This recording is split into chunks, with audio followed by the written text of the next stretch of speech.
Bienvenidos nuevamente a su programa Fe y Salud Familiar. Como siempre y como de costumbre, quiero empezar este tema, el programa de hoy, con un texto de la Sagrada Escritura. Hoy lo escogeremos de San Pablo en la primera a los Corintios, el capítulo 13, que nos dice así: La caridad es longánime, es benigna. La caridad no es envidiosa, no es jactanciosa, no se enorgullece, no es incorrecta, no es egoísta, no se exaspera, no toma a cuenta el mal, no se goza de la justicia, sino que se alegra con la verdad. Lo disculpa todo, cree siempre, espera siempre y lo soporta todo. Esta cita la usamos para introducirnos en el tema de hoy, que van a ser los malos tratos. ¿Qué son los malos tratos? Son daños físicos y psicológicos de una persona agresiva hacia su pareja, su mujer o hacia sus hijos. Es decir, que el hombre o la mujer pega, insulta, humilla a su familia, llegando incluso a veces a matar a su esposa o a alguno de sus hijos incluso. Para hacernos una idea, vamos a dar la última estadística del año 2003 en España. En cuanto a denuncias, las mujeres han puesto 42.061 denuncias. Los hombres, 6.651 denuncias. En cuanto a víctimas mortales, han habido 52 mujeres en el año 2003 en España y 12 hombres en ese mismo año. ¿Cuáles son los distintos tipos de malos tratos? Los malos tratos a las mujeres no se limitan solo a lo físico, sino que comprenden todo un abanico de situaciones. Hay muchos tipos de violencia doméstica y algunos de ellos no están mal vistos por nuestra sociedad. Por ejemplo, hay una violencia que podríamos calificar de sutil, que es la que a veces no está mal vista en ciertos ambientes, lógicamente, ¿no? El hombre, por ejemplo, ridiculiza a su mujer, se ríe de sus opiniones, la compara de forma despectiva con otras mujeres. Esa es una violencia que más o menos por una falta de educación, ¿verdad?, o en ciertos ambientes está siendo tolerada. Existe la violencia también verbal. El agresor ofende e insulta a su mujer, la llama loca, la amenaza, etc. Existe también la violencia física. El agresor daña físicamente a su mujer y además de manera creciente. Puede ser empezar primero por agarrarla, sujetarla de mala manera, empujones, simulando que es una broma. El problema va más allá cuando el agresor golpea a su mujer ayudándose de algún objeto.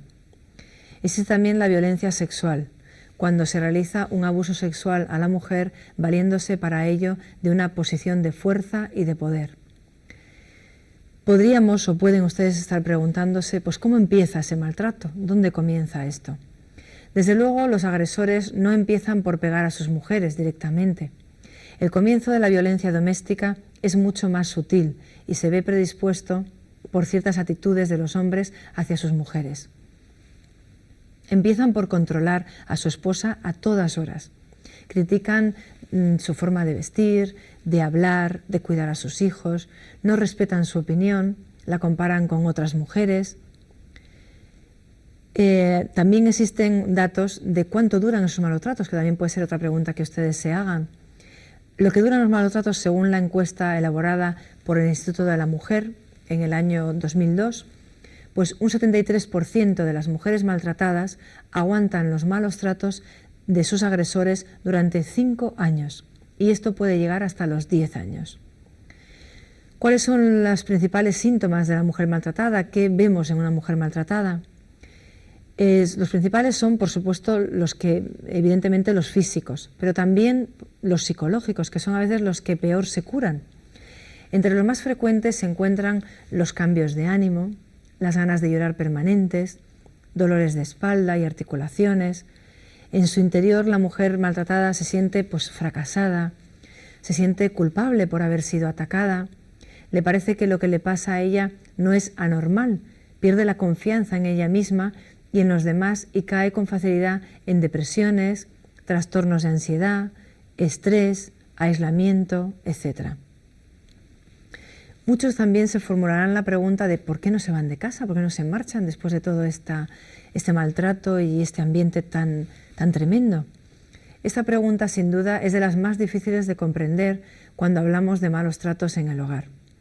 La mayoría de las mujeres no se van de casa por muchos motivos, entre los que destacarían pues, el temor a esa desaprobación social, que no sabiendo lo que ocurre en el hogar, ven que una mujer abandona el hogar o marcha con sus hijos y abandona a su esposo, y eso, si no se sabe el contenido del problema, pues está mal visto.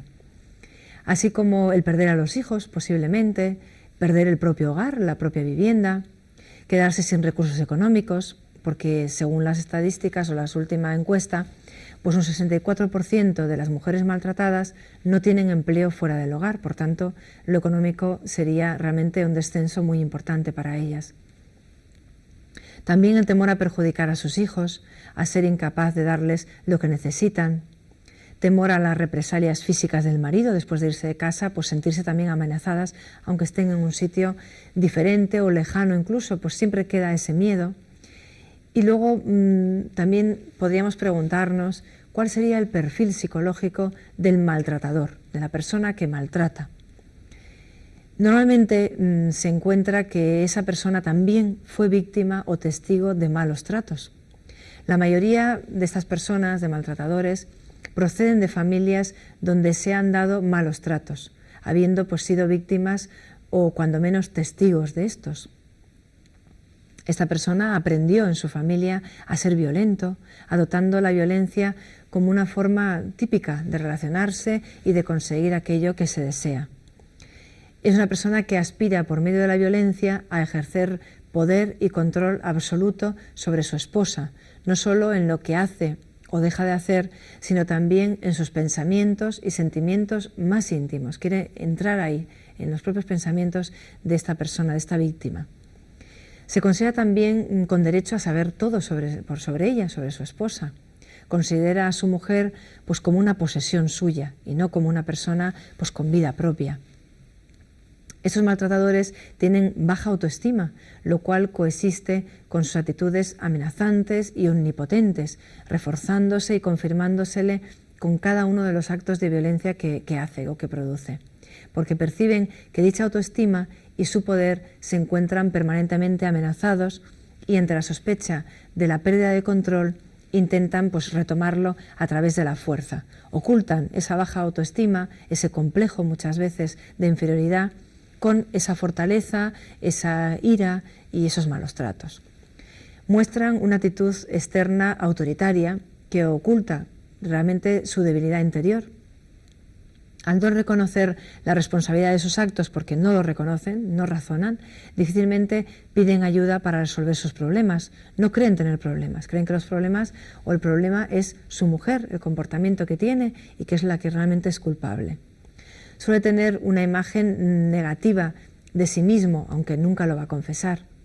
Se siente ese maltratador fracasado y no soporta los desafíos porque se siente en desventaja, lo cual es compensado con esa violencia que le brota. Desde luego, muchas veces, esto ocurre mucho, es celoso, hasta extremos, desde luego, patológicos.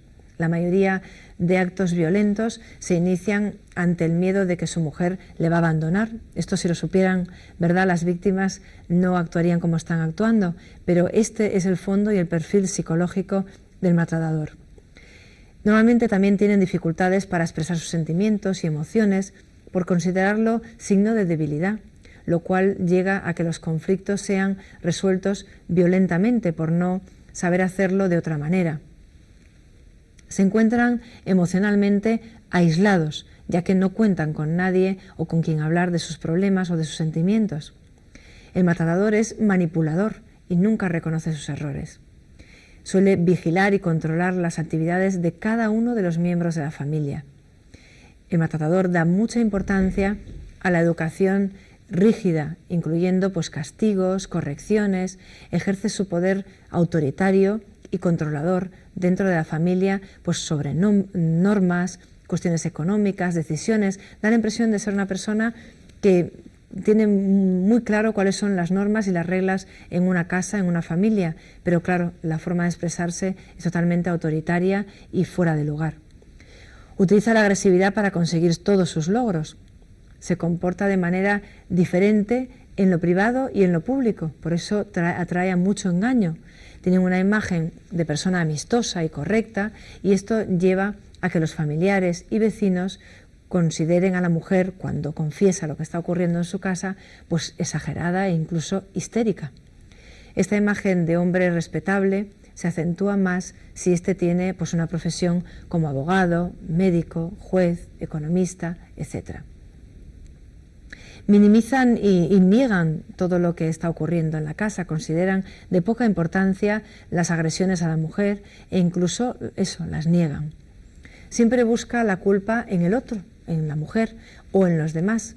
Según ellos, es la mujer quien les provoca y quien merece ese trato. Desautoriza a su esposa ante los hijos, esto es cruelísimo. Mantiene un sistema de creencias pues basado en los mitos culturales acerca de la masculinidad y la inferioridad de la mujer. Este maltratador recurre frecuentemente al uso de racionalizaciones para explicar su conducta violenta, sosteniendo que es la mujer quien los provoca, que no pueden controlarse o que no saben lo que hacen en la ocasión, que ya se dejan llevar por la propia violencia.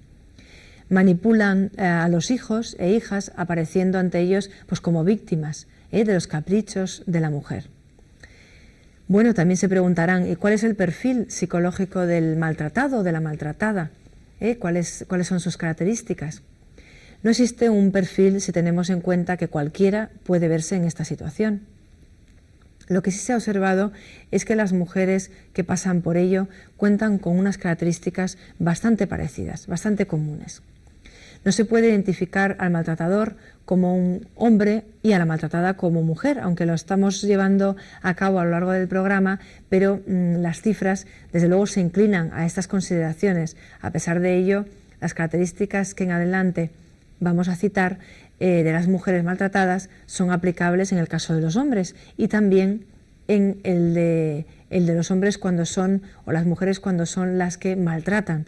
Son casos mínimos, mucho más pequeños en número, pero pueden ocurrir. Las personas maltratadas comparten estas características. La edad más o menos está entre los 26 y los 40 años. El número de hijos de estas personas es de 2 a 4. La formación en estudios pues, son los primarios, básicamente. La ocupación pues, suele ser estar en paro o ser ama de casa. Los malos tratos comenzaron muchas veces al inicio de la convivencia o al nacer el primer hijo o hija. Suele ser así el comienzo del maltrato. Fue maltratada, también le ocurre igual que al maltratador, fue maltratada por sus padres muchas veces, bien en forma de abusos físicos, psicológicos o sexuales, o fue, como también decíamos con el maltratador, fue testigo de ellos. Aprendió a someterse a la voluntad del hombre, representado por una figura paterna, autoritaria y punitiva, que castiga. Por ello adoptan pues, un rol pasivo de sumisión y sometimiento en sus relaciones con esta persona, con su marido. Está acostumbrada, esta persona maltratada, esta víctima, a conductas violentas, pues estas han sido su medio de vida y las ve como normales, cuando antes las tenía en su propio hogar, en su infancia. No se valora como persona a causa de esa infancia traumática muchas veces e intenta adaptarse a una vida perpetua de malos tratos. Tiene también baja autoestima, hay una desvalorización como persona y como mujer en la mayoría de los casos. Es una baja autoestima destapada, podríamos decir. No es la baja autoestima del maltratador, que es una baja autoestima que está tapada, cubierta. Esta mujer maltratada tiene un concepto del amor que la lleva al sacrificio y a la dependencia absoluta de su esposo. En las relaciones con su esposo, la víctima lo da todo por el todo, es altruista y está dispuesta a sacrificarlo todo por el otro. Son comportamientos que conducen pues, a la dependencia exclusiva de su esposo. Necesita la aprobación continua de su esposo, no tiene nada de autonomía, no tolera la idea del fracaso debido a su desvalorización y baja autoestima, como decíamos antes, que hace que tenga pues, una visión irrealista de su situación y no perciba como tal la humillación a la que está siendo sometida, no la ve como nosotros desde fuera la vemos. Intenta engañándose a sí misma, convertir a su esposo en el marido ideal, a pesar de que esto suponga culpabilizarse a ella de todos los problemas. Como mujer se siente pues inferior física y psicológicamente al hombre. Permanece silenciosa si la pareja, el marido, está presente. Se presenta como anulada, dice que es incapaz, incompetente. Los sentimientos de la mujer hacia el agresor son ambivalentes, ya que siente hacia él rabia en los periodos de violencia y afecto en los periodos de remisión de la violencia, que no hay violencia. Si la víctima comienza a pensar en marcharse, por ejemplo, en a ver cómo plantea el huir de este hogar tan tremendo, debe enfrentarse pues, a la ansiedad que le provoca esa marcha de su hogar. La mujer debe enfrentarse pues, a la ansiedad que le conlleva también aceptar ese fracaso familiar y hacerse cargo de los hijos, de las hijas. Tristemente, en numerosas ocasiones, el medio la culpabiliza por el fracaso conyugal, porque no sabe lo que había detrás de todo ese hogar siendo tan víctima en él, ¿no? Tiene que hacer frente a las consecuencias económicas de la marcha, tendrá que afrontar la soledad, para la que pocas mujeres han sido preparadas, ya que no se las educa normalmente para vivir autónomamente y solo se conciben funcionando pues, ligadas a un marido, a un hombre. También aparece un sentimiento de indefensión en esta mujer, en esta víctima. Se siente desprotegida, asustada ante el temor de ser pues, agredida de nuevo por su pareja, por su marido, que en numerosas ocasiones sigue acosándola. Sobrevalora mucho el rol masculino y su importancia para la familia del varón, del hombre, del padre. Presenta problemas de salud recurrentes muchas veces, somatizaciones, no solamente los psicológicos, sino que además eso ya le lleva a problemas físicos, dolores de cabeza, problemas de sueño, agotamiento, etc. Quizá algunas personas puedan cuestionarse, después de conocer estos perfiles, si su pareja es violenta o si se está exagerando, de lo que está juzgando en su propio panorama. Uno de los principales problemas con los que se encuentran los estudiosos de la violencia doméstica es la creencia general de que esta es una cuestión de dosis. Muchas personas piensan que la bofetada o el empujón o una amenaza esporádica no son síntomas de violencia en casa. En realidad, según los psicólogos y sociólogos que estudian el fenómeno, un solo palmetazo en la cara durante una discusión es un aviso de que la persona con la que convivimos puede ser violenta y, por lo tanto, estamos en situación de riesgo. Así lo advierte, por ejemplo, la Asociación Americana de Psicología en sus protocolos para el análisis de casos de violencia doméstica como estos que estamos tratando. En dicho informe se señala que si alguno de esos signos leves se repite una vez o dos, es muy probable que se repita cada vez con más frecuencia. Es una forma de medir o de poder observar o juzgar lo que una persona o una familia puede estar viviendo, sufriendo ya ahora. Es incipiente, ¿no? El comienzo de toda una violencia posible. Ese dato es de vital importancia para diseñar pues, estrategias que prevengan todo esto, ya que a menudo la víctima no denuncia los malos tratos porque considera que se trata de un episodio pasajero y se culpabiliza a sí misma por exagerar el caso. Esto pasa muchísimo, es increíble, pero vamos, es toda una realidad. Hemos visto cómo en ambos perfiles, del maltratador y de la víctima, decíamos que los dos muchas veces han sido víctimas o testigos de malos tratos en sus familias. Parece que la violencia se aprende. ¿Quién la enseña?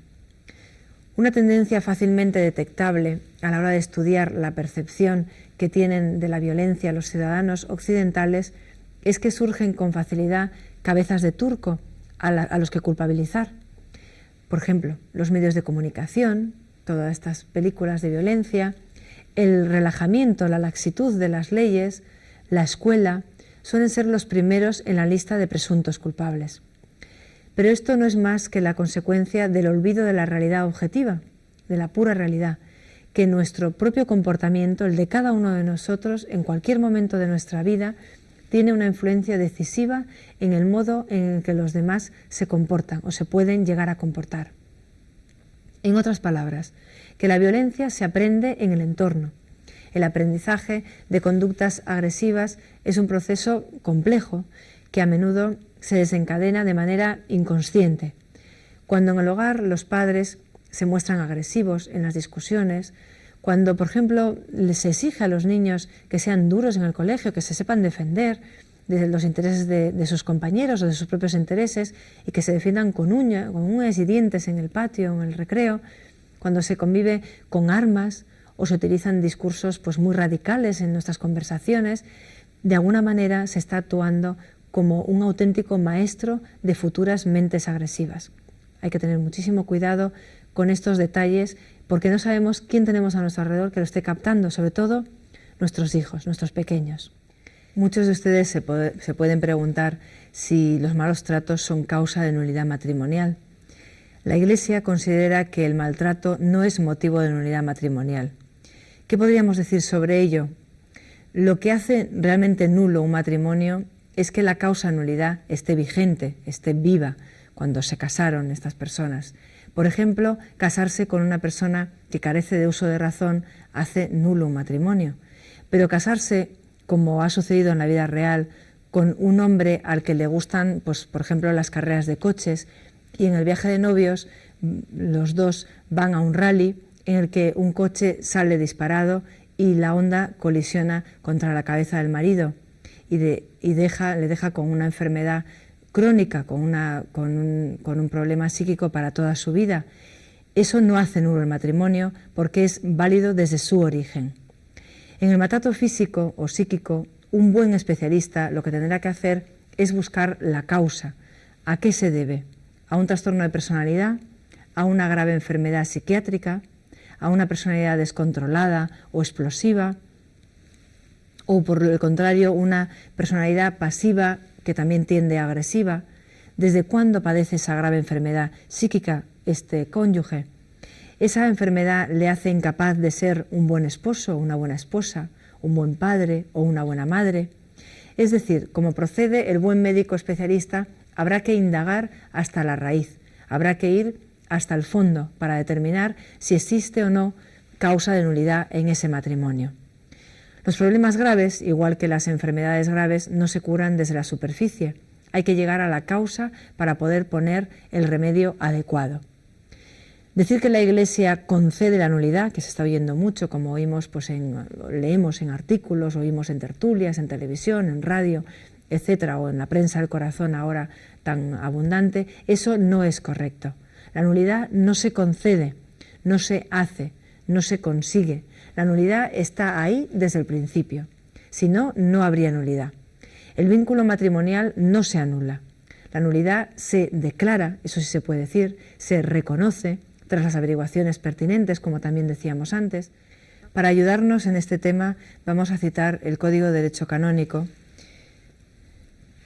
que nos dice en el canon 1103: la violencia o miedo grave que obligan a elegir el matrimonio y por tanto falta libertad es un vicio del consentimiento y lo hace nulo. Y otro canon más anterior, el canon 1095, este canon se refiere a los que son incapaces de contraer matrimonio. En primer lugar, carecen de suficiente uso de razón, grave defecto de discreción de juicio acerca de los derechos y deberes esenciales del matrimonio. Y otra parte de este mismo canon dice incapacidad para asumir las obligaciones esenciales del matrimonio por causas de naturaleza psíquica. Ahora, muchos de ustedes también se preguntarán ¿qué podemos hacer? Que se están ocupando de reformas legales, medios policiales, asociaciones, pero desde luego no bastan todas estas reformas legales que están haciendo, ni los medios policiales. Es preciso modificar el modo de ofrecer el ocio, volver la mirada a los ámbitos de cultivo de la cultura, que son la familia, la escuela, los medios de comunicación. Cuando en esos ámbitos se arrincona a Dios, garantía suprema de la dignidad de la persona, puede asomar la violencia que todos llevamos dentro. Pienso que cualquier profano en sociología o en psicología de la sociedad podría aventurarse a dar pistas sobre los síntomas de la enfermedad que corrompe a la sociedad. Hay demasiada violencia, demasiado sexo, desvinculado de amor, fuera del sacramento del matrimonio y aún dentro del matrimonio lleno de egoísmo, demasiada inestabilidad emocional, demasiado consumismo, demasiada falta de ideales y demasiada falta de valores, pero sobre todo total falta de Dios.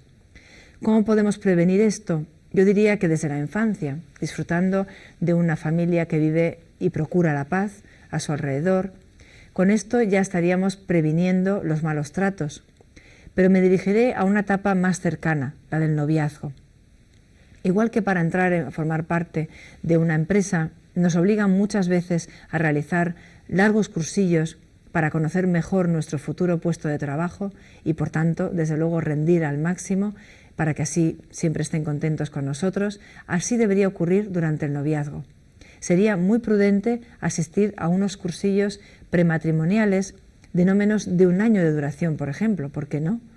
Porque como el bautismo, la confirmación, la confesión, la Eucaristía, el matrimonio es un sacramento. Al ser un sacramento, un signo sensible de la gracia divina, para recibirlo es preciso cierta preparación espiritual y también durante esta aprovechar para tener mayor conocimiento de esa otra persona, de ese otro futuro cónyuge.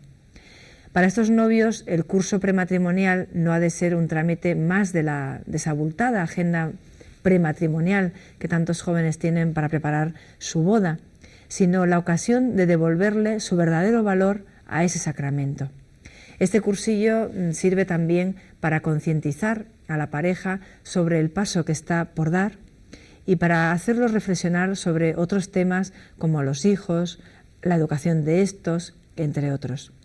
Además, sirve para aclararles que la vida matrimonial es tan linda como difícil, pero que la oración de ambos a Dios será la fuerza de unión que les ayudará a vencer esas diferencias. Ya se nos ha terminado el tiempo, esperamos que este programa les haya sido de utilidad. Les invitamos para un próximo programa. Muchas gracias por su atención